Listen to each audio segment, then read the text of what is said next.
예수 그리스도의 속죄 교리에 대해서 네 번째 시간입니다. 자, 속죄 교리는 예수님의 죽음과 관련되어 있기 때문에 첫 번째 시간에는 십자가의 죽음의 의미를 살펴보았습니다. 예수 그리스도의 십자가의 죽음의 의미는 대속적, 형벌적 죽음이라는 것입니다. 두 번째 시간에는 속죄의 원인과 필요성을 우리가 생각해 보았지요. 1차적인 원인으로는 그의 사랑 때문이고, 그리고 궁극적인 원인은 하나님의 기쁘신 뜻이었습니다. 즉 하나님의 기쁘신 뜻에 의해서 이루어졌는데, 그 사랑은 즉흥적인 사랑이 아닌 영원 전, 창세 전부터 예정된 사랑이었다는 것입니다. 그리고 속죄의 필요성은 절대적으로 필요하다는 것입니다. 왜냐하면 십자가만이 하나님의 공의를 만족시킬 수 있고, 오고 오는 모든 세대들까지 속죄할 수 있기 때문입니다. 자, 세 번째 시간에는 속죄가 지니고 있는 의미를 생각해 보았지요. 네 가지의 의미를 말씀을 드렸습니다. 제사, 유화, 그리고 화목, 구속이었습니다. 간단하게 설명을 보신다면, 예수 그리스도께서 십자가에서 죽으신 것은 완벽한 제사였다는 것입니다. 또한 그것은 하나님의 진노를 가라앉힌다는 의미에서 유화라고 설명하고요. 또한 하나님과 인간 사이에 화목을 이루셨고요. 그리고 우리를 죄 가운데 구원하시는 구속의 행위였다는 것입니다. 자, 이제 오늘은 속죄 교리에 대한 마지막 시간으로 속죄의 완전성과 그 범위, 그리고 축복들에 대해서 좀 살펴보겠습니다. 예수님의 속죄는 완전하다, 완전했다라는 것이 핵심입니다. 이 속죄의 완전성이 나오게 된 배경은 로마 교회 때문입니다. 자, 로마 교회는 인간의 과거의 모든 죄는 세례를 받음으로 씻겨지고, 그래서 그들은 세례를 굉장히 강조하지요. 또 신실한 신자가 앞으로 짓게 될 죄에 대해서도 영원한 형벌이 없어진다라고 말했습니다. 자, 그런데 문제는 신실한 자가 세례 후에 짓는 죄에 대해서는 연옥에서 청산되어야 한다라고 주장을 합니다. 그러니까 연옥에서 해결되어야 된다라고 해서 면죄부 판매를 하게 되지요. 그래서 그 면죄부를 통해서 헌금을 할 때 그 동전이 땡그랑 하고 떨어지는 그 순간, 그 소리와 함께 지금 연옥에 가 있는 먼저 죽었던 우리의 조상들이 다 죄가 사해진다, 이런 논리를 가지고 나왔던 것이죠. 그러니까 이것은 사람을 구분하고 사람에 따라 달라진다는 것입니다. 여기에 반대해서 예수 그리스도의 속죄는 완전하고 최종적인 것이다 라는 주장을 하게 된 것입니다. 그래서 예수 그리스도의 속죄의 완전성이 나오게 된 것이죠. 자, 그렇다면 첫 번째로 생각해 볼 것은, 어떤 면에서 우리는 예수 그리스도의 속죄의 완전성을 주장할 수 있느냐 하는 것입니다. 자, 첫 번째는 역사적 객관성입니다. 자, 이 말은 무슨 말이냐면은, 속죄는 단번에 완성된 하나님의 역사라는 것입니다. 단번에 완성된 하나님의 역사. 그러니까 우리의 입장에서 우리가 어떤 무슨 인식을 한다거나 어떤 행동을 하기 전에 완성되었습니다. 그러니까 우리가 윤리적으로 뭔가를 한 것이 하나도 없고요. 또 우리와는 완전히 객관적인 것이고 독립적인 것으로 오직 하나님께서 이루신 하나님의 역사라는 것입니다. 그러니까 이 하나님의 역사이기 때문에 완전하다는 것입니다. 그리고 이 객관적인 것을 주관적인 것으로, 즉 우리의 것으로 받아들일 때는 믿음으로 우리가 받아들이는 것이죠. 하지만 이 속죄 사역은 하나님께서 객관적으로 이루신 하나님의 역사라는 면에서 완전하다는 것입니다. 우리가 했다라고 한다면 완전하지 않지요. 그러니까 하나님이 이루신 역사이기 때문에 완전하다라는 의미입니다. 또한 속죄는 과거에 완성된 역사적인 사건이라는 것입니다. 이 부분에 대해서 갈라디아서 4장 4절에 보면 이렇게 이야기합니다. 때가 참에 하나님이 그 아들을 보내사 여자에게서 나게 하시고. 자, 여기서 때가 찼다라고 하는 것은 하나님이 정하신 시간이 찼을 때 예수 그리스도께서 성육신했다, 그런 의미잖아요. 자, 이것은 분명한 사건이지요. 분명한 사건이고 두 번 다시 일어나지 않는 사건입니다. 이런 부분에서 역사적 객관성을 들어서 속죄는 완전했다라는 것을 이야기합니다. 자, 두 번째는 종결성입니다. 자, 이 종결성이라고 하는 것은 말 그대로 이 속죄는 계속되어지는 행위가 아니라는 말입니다. 속죄는 완성된 사역이라는 것입니다. 완성된 사역. 결코 반복될 수도 없고요. 반복되지도 않습니다. 그러니까 속죄의 적용은 계속되지만, 그렇죠? 그 속죄, 예수님께서 이루신 그 속죄가 우리 가운데 적용되어지는 것은 계속되지만은 그 속죄 사역 자체는 종결된 사건입니다. 다만 우리가 혼동하지 말아야 될 것은 예수 그리스도의 대제사장직은 영속성을 가지고 있습니다. 그러니까 이것은 우리가 분명히 구분해야 되지요. 지금도 예수님은 하늘에서 대제사장으로서 우리를 위한 중보 대언 사역, 그러니까 우리를 위해서 중보의 기도를 드리시고 이 사역들을 수행하고 계십니다. 하지만 성경은 이 속죄 사역은 성취된 단회적인 사건으로 종결성을 이야기합니다. 자, 히브리서 9장 12절을 근거로 보게 되면 이렇습니다. 염소와 송아지의 피로 하지 아니하고 오직 자기의 피로 영원한 속죄를 이루사 단번에 성소에 들어가셨느니라. 그렇죠? 네, 완전한 종결성을 이야기하죠. 자, 이런 종결성으로 인해서 속죄는 완전했다 하는 것을 이야기합니다. 세 번째는 독특성입니다. 독특성이라고 하는 이 단어는 사용하는 것은 어떤 의미에서 이 단어를 사용하느냐 하면은 예수 그리스도의 속죄는 우리가 처음 이야기했던 것처럼 대리적인 속죄라고 이야기했습니다. 그러니까 대리적인 속죄입니다. 예수님께서 대신 우리의 죄를 사하신 것이죠. 자, 그런데 그렇다면 예수님 외에 그 어느 누구도 할 수 없는 속죄 사역인 것입니다. 그렇죠? 예수님 외에 누가 우리를 대신해서 속죄할 수 있겠습니까? 왜냐하면 예수님 외에 그 어느 누구도 하나님이시면서 참 인간이 될 수 있는 분은 없습니다. 예수님이 아니면 이 희생을 드릴 대제사장이 될 수 있는 분은 아무도 없습니다. 예수님이 아니면 누가 영원한 구속을 이루신 후에 성소에 단번에 들어가실 수 있는가? 없다는 것입니다. 자, 이런 부분에서 독특성이라고 하는 단어를 사용합니다. 그래서 완전하다.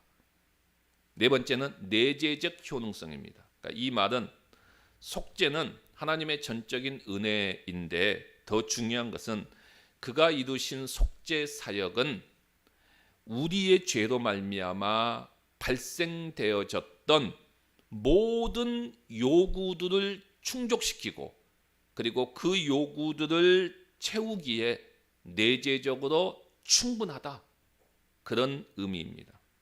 예수님은 죄의 빚을 완전히 갚으셨습니다. 그러니까 우리의 죄를 완전히 담당하시고 깨끗하게 하셨습니다. 예수님의 속죄 사역은 우리가 완전한 칭의와 영생으로 나갈 자격을 얻기에 충분한 근거가 되는 의를 이루셨습니다. 자, 이렇게 해서 히브리서 10장 14절을 보게 되면은 이렇게 말합니다. 그가 거룩하게 된 자들을 한 번의 제사로 영원히 온전하게 하셨느니라 라고 말씀하고 있지요. 자, 이런 면에서 속죄의 완전성을 말합니다. 자, 이 속죄의 완전성에 대한 근거를 이제 제가 제시하다 보니까 어려운 용어들이 나올 수밖에 없었습니다. 그러나 이 어려운 용어들을 우리가 뭐 다 기억할 수는 없다 할지라도 우리가 분명히 기억해야 될 가장 핵심은 예수 그리스도의 속죄는 완전한 속죄였다. 이게 가장 중요한 핵심입니다. 예수 그리스도의 속죄는 완전한 속죄였다. 이것은 우리가 분명히 기억해야 됩니다. 자, 두 번째로 생각할 것은 이제 속죄의 범위입니다. 자, 이 속죄의 범위를 이야기할 때 두 가지의 단어가 반드시 등장하게 됩니다. 그 두 가지의 단어는 보편 속죄와 제한 속죄입니다. 보편 속죄와 제한 속죄라고 하는 것입니다. 자, 이 단어가 의미하는 것은 대상을 이야기하는 것입니다. 대상. 쉽게 말해서 예수님께서 이루신 속죄는 오직 하나님께서 택한 자들만을 구원하기 위한 피 흘림이셨느냐, 아니면 모든 사람을 위한 피를 흘리셨느냐, 이겁니다. 여러분들은 어떻게 생각하십니까? 예수님의 속죄 사역은 하나님께서 택하신 자들만을 위한 대상이었느냐, 아니면은 모든 사람을 위한 피를 흘리셨느냐, 이거죠. 여기에는 각각의 치열한 주장들이 있습니다. 자, 먼저 보편 속죄부터 한번 볼까요? 보편 속죄라고 하는 것은 모든 사람을 구원할 목적으로 예수님께서 피를 흘리셨다라고 이야기합니다. 자, 이들의 주장을 하는 그 성경의 구절 근거들을 보게 되면은 먼저 고린도후서 5장 14절 말씀을 보면 한 사람이 예수 그리스도죠.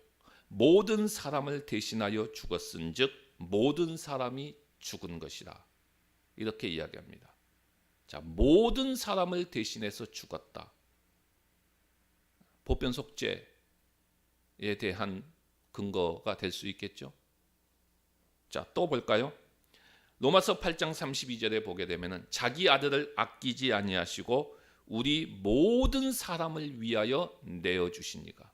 모든 사람을 위해서 내어 주셨다는 것입니다. 자, 요한일서 2장 2절에 보면은 그는 우리 죄를 위한 화목 제물이니 우리만 위할 뿐 아니요 온 세상의 죄를 위함이라. 그렇죠? 자, 여러분 문자적으로 이 성경의 구절들만을 딱딱 우리가 이렇게 보게 되면은 분명히 보편 속죄, 모든 사람을 위해서 예수님께서 피를 흘리셨다라는 주장을 충분히 할 수 있는 근거가 되어져요. 문자적으로 지금 그렇게 나와 있잖아요. 자, 그런데 우리가 성경을 볼 때에 그 구절만 딱 보면 안 되죠. 그러니까 지금 여기서 이야기하고 있는 온 세상이나 그리고 모든 사람들이라고 하는 의미에 대해서 우리가 바른 해석을 해야 합니다. 그리고 성경은 문맥 속에서 우리가 정확하게 해석을 해야 되죠.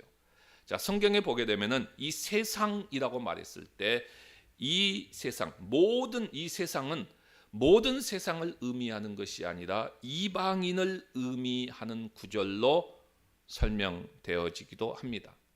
그런가 하면 우리가 앞에서 보았던 고린도후서 5장 14절에 보면은 모든 사람, 앞에서 지금 여기 고린도후서 이 구절이죠. 5장 14절은 모든 사람과 뒤에 있는 모든 사람은 같은 범주입니다. 그렇죠? 그런데 뒤에 있는 모든 사람이 죽은 것이다 라고 말하죠. 모든 사람이 죽었다. 이게 무슨 말일까요? 여기서 모든 사람은 어떤 의미일까요?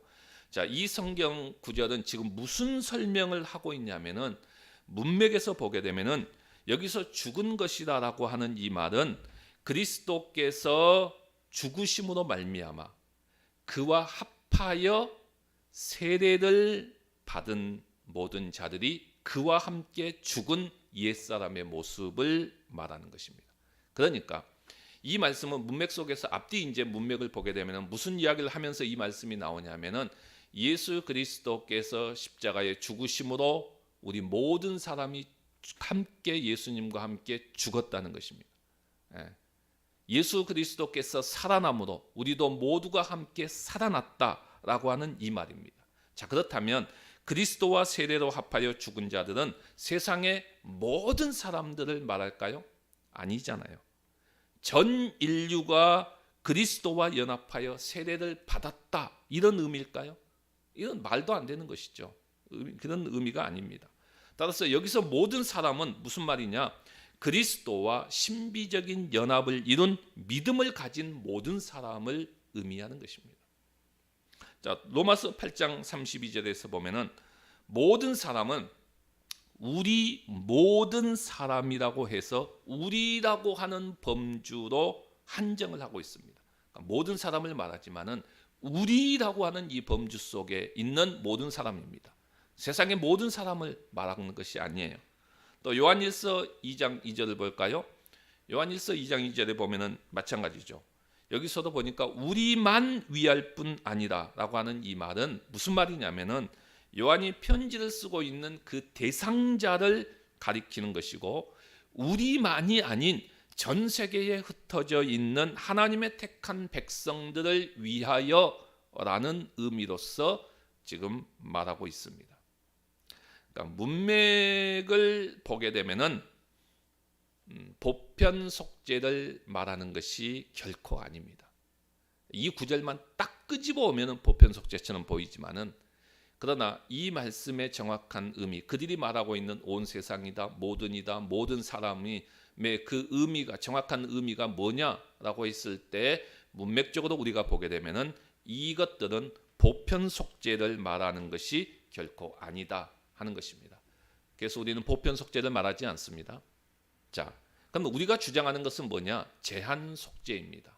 제한 속죄이지요.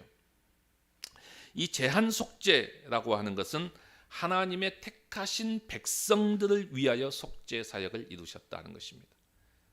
오직 하나님의 택하신 백성들을 위해서만 피를 흘리셨다 하는 것입니다. 이 부분을 뒷받침하는 성경의 구절들도 굉장히 많습니다. 다 찾아볼 수 없고요. 제가 한 3개 정도만 간략하게 이야기를 하도록 하겠습니다. 앞에서도 3개 이야기했기 때문에. 먼저 마태복음 1장 21절을 보게 되면은, 자, 아들을 낳으리니 이름을 예수라 하라. 이는 그가 자기 백성을 저희 죄에서 구원할 자이십니다. 그러니까 예수 그리스도께서 이 땅에 오셔서 구원할 자는 세상의 모든 사람이 아닙니다. 자기 백성입니다. 하나님께서 택하신 자기 백성을 저희 죄에서 구원할 것이다 라고 이야기합니다. 택하신 백성들만을 위해서 오셨어요. 또 누가복음 19장 10절에 보면은 인자가 온 것은 잃어버린 자를 찾아 구원하려 하십니다. 모든 백성들이 아니에요. 모든 사람들이 아니에요. 잃어버린 자를, 잃어버린 자, 이들을 찾아 구원하려 하십니다. 자, 요한복음 6장 37절을 보게 되면은 아버지께서 내게 주시는 자는 다 내게로 올 것이요. 그렇죠. 아버지께서 내게 주시는 자, 내게 주시는 자. 즉 하나님께서 택하신 자, 그 자, 그를 위해서 오셨고, 그런 자들은, 하나님께서 택하신 자들은 다 내게로 올 것이다. 다 내게로 올 것이다 라고 말씀하고 있습니다. 따라서 예수 그리스도께서 흘리신 피는 모든 사람을 위해서 흘리는 피가 아닙니다. 하나님께서 택하신 자들을 위하여 흘리셨다는 것입니다. 이것이 바로 제한 속죄라는 의미입니다. 그러니까 우리는 바로 이 제한 속죄를 이야기합니다. 성경이 제한 속죄를 말하고 있기 때문입니다. 자, 마지막 3번째로는 이 속죄의 축복들입니다. 다시 말해서 예수 그리스도께서 십자가에 흘린 그 속죄의 피로 말미암아 우리에게 어떤 축복이 임해졌느냐 하는 것이죠. 물론 이 부분도 이야기하려면 다양한 각도에서 엄청나게 많은 이야기를 할 수 있겠죠. 그러나 가장 중요한 핵심은 예수 그리스도께서 십자가에서 피를 흘리심으로 말미암아 하나님께서 세우셨던 모든 언약이 비준을 받았다는 것입니다. 하나님의 언약이 확실하게 됐다는 것입니다. 여기에 대한 성경의 구절들이 여러 구절이 있지만은 자, 가장 중요한 히브리서 7장 22절에 보면은 이와 같이 예수는 더 좋은 언약, 더 좋은 언약의 보증이 되셨느니라. 더 좋은 언약이라고 하는 것은 새 언약입니다. 이 언약의 보증이 되셨습니다. 예수 그리스도께서 십자가에서 피를 흘리심으로 말미암아 하나님의 언약의 보증이 되셨습니다. 히브리서 8장 6절에 보면은 예수 그리스도는 더 좋은 언약의 중보자시다라고 말씀하고 있습니다. 새 언약의 중보자가 되신다. 자, 이것은 이 부분을 우리가 이제 보려면 히브리서 9장의 말씀을 여러분들이 쭉 1절부터 읽어보시면은 이 부분에 대해서 굉장히 구체적으로 우리에게 더 말씀하고 있습니다. 제가 시간 관계상 이걸 다 볼 수가 없어요. 신약 성경에 와서 보게 되면은 어떻게 말씀합니까? 예수님께서 성찬식을 하시면서 이 잔은, 즉 예수님께서 흘리신 피를 의미하지요. 그 보혈, 이 잔은 내 피로 세운 새 언약이니, 이렇게 말하죠. 하시면서 자신의 피 흘림으로 새 언약이 비준되어졌다 하는 것을 분명히 말씀합니다. 그러면 예수님께서 자신의 피로 세운 새 언약의 축복들이 무엇이냐 했을 때 제가 간략하게 핵심만 좀 정리해서 말씀을 드린다면, 먼저 첫 번째는 죄 사함이 단번에 영원히 이루어졌다. 이건 제가 여러 번 지금 이야기하고 있으니까 이 부분은 쉽게 이해할 거예요. 우리의 죄 사함이 단번에 영원히 이루어졌다. 이게 첫 번째 축복이고요. 두 번째는 새 언약은 하나님의 임재 안에 우리가 담대하게 나아갈 수 있게 되어졌다. 그렇죠? 예수 그리스도께서 피를 흘려 주심으로 말미암아 우리는 그 새 언약 안에서 하나님의 임재 안에 우리가 담대하게 나아갈 수 있게 되었습니다. 히브리서에 보면 이런 이제 여기와 관련된 말씀들이 굉장히 많지요. 그래서 히브리서에 보면은 우리가 하나님께 나아가자 이런 말씀도 있고요. 우리가 하나님 앞에 나아갈 담력을 얻게 되어졌다라는 말씀도 있고요. 하나님의 은혜의 보좌 앞에 담대히 나아갈지니라라고 말씀하고 있지요. 그렇습니다. 우리는 누구든지 하나님 앞에 나아가서 기도할 수 있습니다. 다른 사람을 거칠 필요가 없이 누구든지 하나님 앞에 나아가서 하나님 앞에 기도할 수 있고 죄 용서함을 받을 수 있고요. 회개할 수 있습니다. 중간 단계가 없어요. 신부를 통해서 고해성사를 통해서 죄가 사함받고 하는 것이 아니에요. 우리는 하나님 앞에 직접 나아갈 수 있습니다. 이런 축복이 우리 가운데 임했다는 것입니다. 세 번째는 자, 새 언약은 율법으로부터 우리가 율법으로부터 해방되었지만은 우리는 그 율법을 이루어 나가야 됩니다. 그렇죠? 그런데 그 율법을 이루어 나갈 수 있는 힘을 하나님의 은혜 가운데서 얻게 되어졌다는 것입니다. 우리가 어떻게 율법을 이루어갈 수 있느냐? 하나님의 은혜 가운데서 우리가 그 율법을 이루어 나갈 수 있는 힘을 얻게 되었다는 것입니다. 그리고 네 번째는 새 언약은 우리에게 구원의 확신을 줍니다. 자, 이 구원의 확신을 제가 이야기하는 것은 이 부분에 사람들이 굉장히 많은 오해가 있기 때문에 좀 정확하게 우리가 정리하고 가야 될 필요가 있기 때문에 말씀을 드립니다. 여러분, 구원의 확신에 대해서 사람들은 어떤 식으로 이야기합니까? 사람들은 내가 막 구원의 확신을 갖는다고 생각합니다. 구원의 확신을 갖는다고 생각해요. 그래서 막 강요를 하지요. 당신 구원의 확신이 있느냐? 구원의 확신이 있느냐? 그리고 심지어는 뭐 구원의 확신이 있다 그러면 언제 구원을 받았느냐? 언제 구원의 확신이 있느냐? 막 날짜까지 이야기합니다. 그러다 보니까 이제 뭐가 됩니까? 구원파가 돼 버려요. 이게 바로 구원파예요. 왜 그러는지 그 심정은 충분히 이해는 하겠어요. 충분히 이해는 하겠는데 내 쪽에서 구원의 확신을 아무리 가진다고 해서 구원의 확신이 생기는 것이 아닙니다. 나는 구원의 확신이 있다. 나는 구원의 확신이 있다. 막 자기 암시를 한다고 해서 그것이 내가 구원의 확신을 가지고 있다라고 말할 수 있는 것이 아니에요. 오히려 내 쪽에서 구원의 확신을 말하면 이건 어떤 문제가 발생하냐면은 구원의 확신이 왔다 갔다 하는 거예요. 왜냐하면 내가 뭐 항상 충만합니까? 내가 항상 믿음이 충만해요? 아니에요. 믿음이 충만할 때가 있으면 침체기가 갑니다. 그건 내 쪽에서 구원의 확신을 이야기하면 내가 침체되어 있는 상황에서는 구원의 확신이 없거든요. 그러잖아요. 침체될 때는 하나님도 막 부인하는 자리까지 가버리는데 그러한 사람들이 어떻게 구원의 확신을 가질 수 있겠어요? 그럼 내가 충만하면 구원의 확신이 있는 것 같고 내가 침체되면 구원의 확신이 없는 것처럼 보이고 구원의 확신이 그렇게 왔다리 갔다리 하는 것이 아니에요. 이렇게 생각하면 절대로 안 됩니다. 우리는 그런 구원의 확신을 말하는 것이 아니에요. 그럼 우리가 왜 구원의 확신을 가지느냐? 왜 우리가 구원의 확신을 갖는 근거가 뭐냐? 근거가 뭐냐? 그것은 하나님께서 예수 그리스도를 통해서 십자가에서 흘리신 그 속죄의 피로 인하여서 영원하고 완전하고 영원하고 완전하고 단번에 이루어 주셨기 때문에 우리는 구원의 확신을 갖는 것입니다. 그렇잖아요. 이 속죄의 완전성을 우리는 보고 구원의 확신을 갖는 거예요.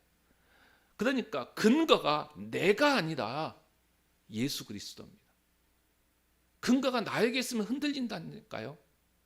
근거가 예수 그리스도께서 이루셨기 때문에 이 속죄의 완전성을 이루셨기 때문에 그렇잖아요. 속죄를 완전하게 이루셨기 때문에 내 상태와 상관없이 내가 뭐 침체기를 가든지 완전히 막 그냥 건두박질 쳐가지고 그냥 한쪽에 처박혀 있든지 내 상태와 상관없이 우리는 구원의 확신을 가질 수 있는 거예요.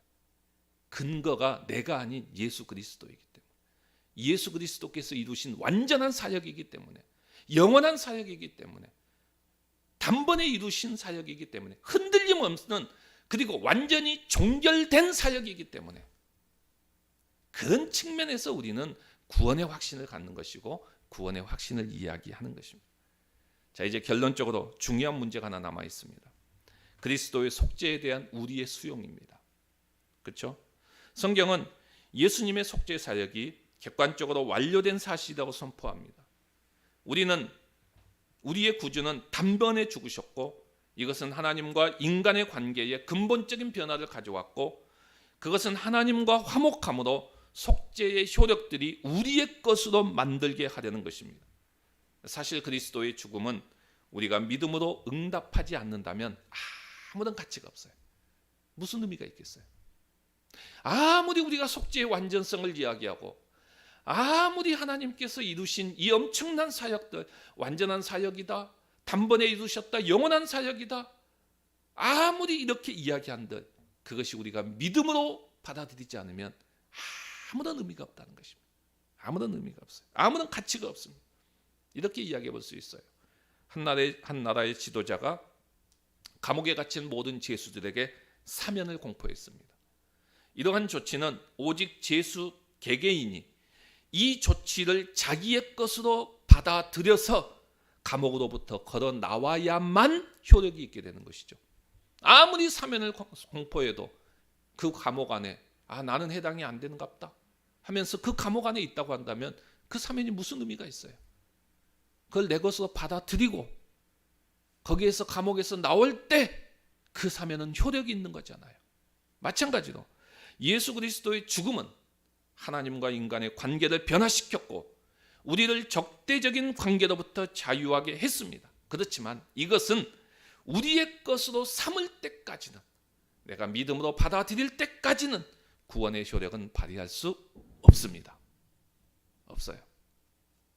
그래서 성경은 예수님의 희생 제사에도 불구하고 믿지 않는 자에 대해서 뭐라고 말합니까? 요한복음 3장 18절에서 벌써 심판을 받은 것이니라 라고 말합니다.